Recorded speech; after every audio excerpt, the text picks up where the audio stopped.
नाज़रीन, मीरपुर माथेले में पानी की शदीद खोट ऐं घोटकी फेडर के हिस्से खां बि घटि पानी मिलण ख़िलाफ़ क़ौम परस्त धुरियन ऐं आबादगारनि पारां सख़्त एहतजाज कयो वियो। वधीक तफ़सीलनि लाइ पेश आहे मोहम्मद कासिम कलवट जी हीअ रिपोर्ट। वो पानी के खिलाफ एहतजाज कयो आहे, मार्च कयो आहे हिन गर्मी में। असल में सिंध में पानी की खोट आहे। सॼी सिंध में फसल टाइम ते न थी सघियो आहे। सिंध जो माण्हू लाचार ऐं मजबूर लॻो पियो आहे। अॻे दफ़े गुज़िरियल साल फसल न थियो, ज़राई दवाऊं जेके निकिलियूं हुयूं।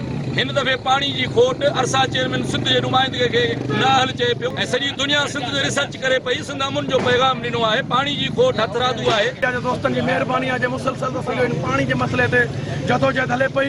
रेगुलेटर खां वठी अॼु हिन मीरपुर माथेलो भिटाई चौक ताईं जेको ज़िले घोटकी जो जेको पाणी आहे, फीट जो पाणी आहे 12,000 क्यूसेक आहे, असांखे 5,000 ॾिनो वञे पियो। असीं उन्हनि खे चऊं था त असांखे घोटकी फीट खे पाणी पूरो ॾिनो वञे। ख़ासि करे असांजी सैदपुर मैनर में जेको गैर क़ानूनी टिका लॻा पिया आहिनि, टिक मैनर ते उन्हनि खे ख़तमु कराए उन्हनि ते केस दाख़िल करे उन्हनि खे गिरफ़्तार कयो। पाणी असांजी ज़िंदगी जो मामिलो आहे, उनजे करे घोटकी ज़िले में मुकमल तौर ते गैर मुनसिफ़ाना पाणी ॾिनो थो वञे। सियासी बुनियादनि ते पाणी ॾिनो थो वञे।